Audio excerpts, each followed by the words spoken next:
ஜெய ஜெய சங்கர ஹரஹர சங்கர. சங்கரர் புனித யாத்திரை தொடர்ந்தது. அந்த சமயம் ஸ்ரீவலி என்ற கஷேத்திரத்துக்கு சங்கரர் வந்தபோது பிரபாகர பட்டர் என்பவர் பெரிய மகான் தன்னுடைய தனையனுக்கு எவ்வளவோ இடங்களில் காண்பித்தும் குறையாக இருக்கின்ற பேச முடியாத தன்மையும் காது கேளாத தன்மையும் அந்த குறைகள் தீர்க்கப்படாத அந்த நிலையில் சங்கரரை சென்று பார்த்தார். அந்த தனையனும் சங்கரரை வணங்கினான். சங்கரர், மகனே நீ யார் என்று அருள் ததும்ப கேட்டார் என்று நேற்றைய உரையை முடித்திருந்தோம்.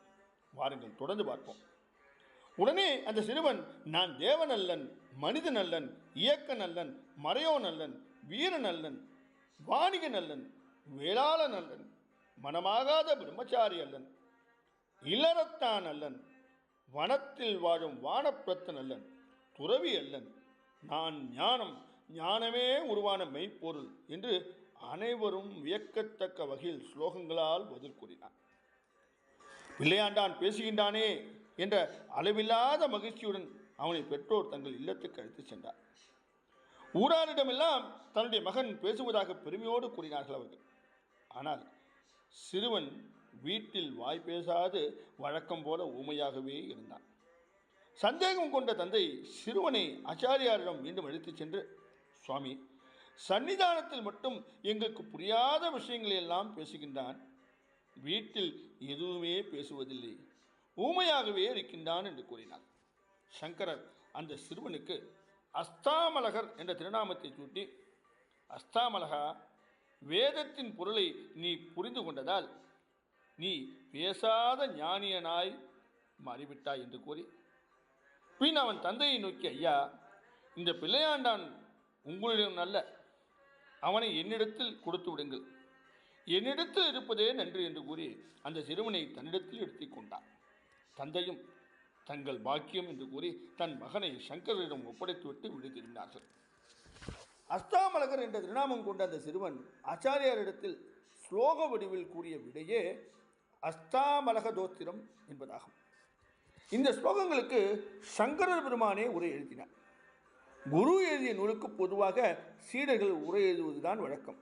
ஆனால் அந்த வழக்கத்தை மாற்றி தன்னுடைய சீடன் கூறிய ஸ்லோகங்களுக்கு சங்கரரே உரை எழுதினார் என்றால் அஸ்தாமலகர் சங்கரரால் எந்த அளவு பெரிதும் மதிப்பிடப்பட்டிருக்கின்றார், மதிக்கப்பட்டிருக்கின்றார் என்பது விளங்கும்.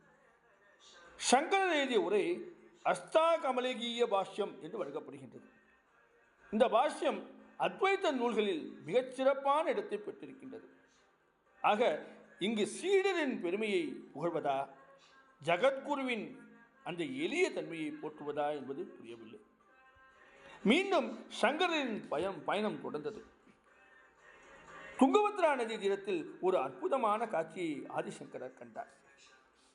கொடிய நஞ்சுடைய பாம்பு ஒன்று கர்ப்பிணியான தவளைக்கு சூரிய வெப்பம் தாக்காதவாறு அந்த தவளையை ஒட்டி தனது படம் விரித்து குடை பிடித்தது போல கிடந்தது. இந்த காட்சி சங்கரரை வேப்புட செய்தது. அந்த ஊரில்தான் ரிஷிசிருங்கர் என்ற முனிவர் வாழ்ந்து வந்தார். காமமும் குரோதமும் அறியாத அந்த மாமுனிவரின் பெயரை தாங்கித்தான் அந்த ஊர் சிங்கேரி என்று வழங்கப்பட்டது என்பதை அறிந்தார். அத்தோடு இரண்யாசகன் என்னும் அசுரன் பூமியை கடலுக்கு அடியில் ஒளித்து வைத்தான் என்பதையும், திருமால் வராக அவதாரம் தாங்கி தன் கோரை பற்களால் இந்த பூமியை தூக்கி நிறுத்தினார் என்பதையும், அப்போது அந்த வராக பெருமானின் 2 பற்கள் பதிந்த ஸ்தலமே சிங்கேரி என்பதையும் அவர் நன்கு அறிந்து வைத்திருந்தார். அந்த சூழல் அவருக்கு மிகவும் பிடித்திருந்தது. அத்வைத்தத்தை பரப்புவதற்கு ஏற்றது இந்த இடமே என்று எண்ணினார். பின்னர் சாரதா தேவியின் திருவுருவத்தை இங்கு பிரதிஷ்டை செய்ய முடிவு செய்து அதனை நிறைவேற்றினார். ஆக இங்கு சாரதா மடத்தை நிறுவினார் அவர். இந்த சாரதா மடத்தின் தலைமை பொறுப்பை சுரேஸ்வர ஆச்சாரியாரிடம் ஒப்படைத்தார். அதாவது சிங்கேரிபுரத்தின் முதல் பீடாதிபதியாக அவரை ஆக்கினார். யஜுர்வேதத்தின் அதிகார பீடமாக இந்த மடம் நிறுவப்பட்டது.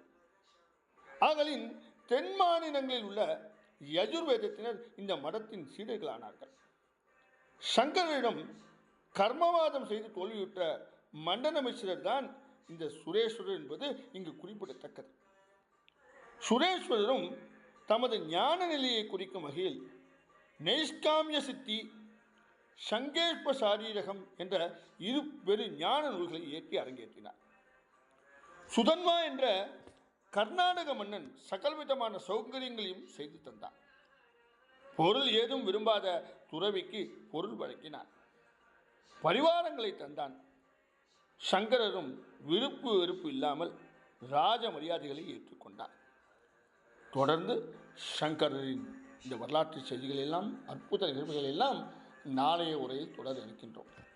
ஜெய ஜெய சங்கர, ஹர ஹர சங்கர. ஜெய ஜெய